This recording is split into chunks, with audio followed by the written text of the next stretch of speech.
everyone, I'm Allie with Potomac Beads, and I'm going to be showing you a product spotlight today, slash a little bit of a tutorial on one of the new products from Claspgarten.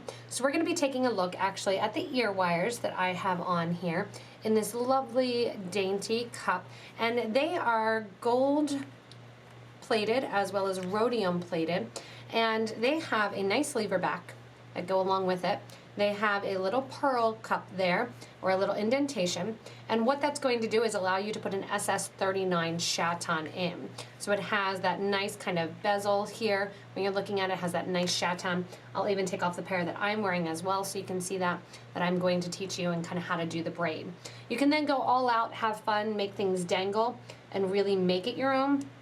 I've done a couple here that are really cute, kind of bridal, and then also going in a little bit more elaborate.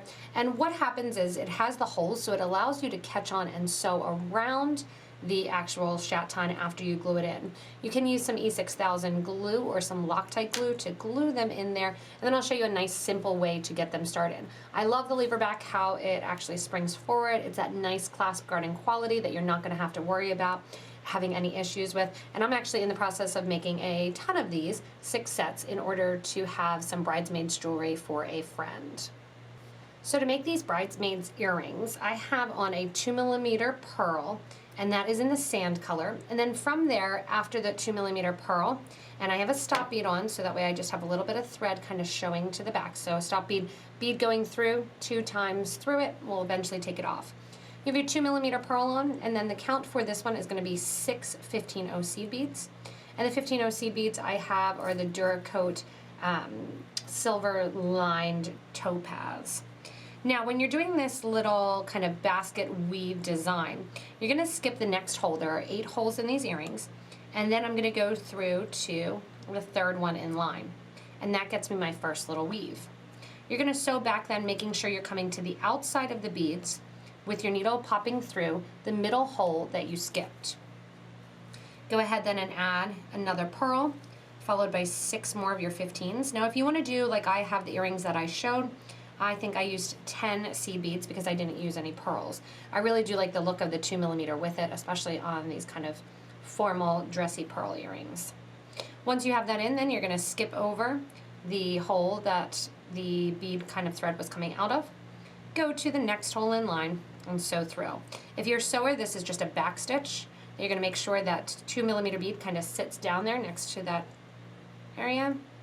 Sew through the next hole back from the thread that from the hole your thread is coming out of, excuse me, making sure that it's coming to the exterior of the piece, and just continuing on then until you get the whole way around. When you get the whole way around, your last one that you put on, you need to make sure that it's positioned correctly, because the seed beads are going to go actually kind of to the interior of the first one that you did. I'm going to continue on, sewing through over to the next hole, making sure those seed beads sit in there, doing a back stitch into the hole that sits before where I just sewed into, and making sure that as I do that, my needle and thread are coming out towards the exterior of the design. As you get to the last hole here, you have your seed beads and your last of your 8 pearls going on. You're sewing over 2 holes, so you're skipping the 1, sewing over the 2. Here's where when you do the last one, you want to make sure that you go interior of the seed beads below it. So you're going to that interior. Popping those beads to the side. That completes the weave. All you do then is go in, super simple, take up the stop bead, tie those 2 ends together, get a pair of scissors or a thread burner, tie off the thread ends, and you're left with this beautiful design. I give these new Claspgarten clasps, Claspgarten ear wires, a thumbs up. I really love kind of that simple way that you can do the weave. You can take it to the exterior of the holes as well, joining down and below, and because it has a nice back, you can really kind of make it big and fancy if you want to, and have a fun look. So hopefully with all of these products that we do the spotlights on, that we do the reviews on, you can check out links below the video to get links to the new Claspgarten ear wires, as well as we'll do some Chatons in there too for you in case you want to get any of those. You can shop from us online at potomacbeads.com as well as .eu, and we're happy to get them to you. Remember, you can give a little thumbs up on this spotlight review, as well as comment below with any suggestions or ideas that you may have, as well as subscribe to this YouTube channel. Also, check out our other YouTube channel, which is just our regular Potomac Beads channel, which features all kinds of new designs and new products as well. Thanks so much for watching, everybody, and happy beading.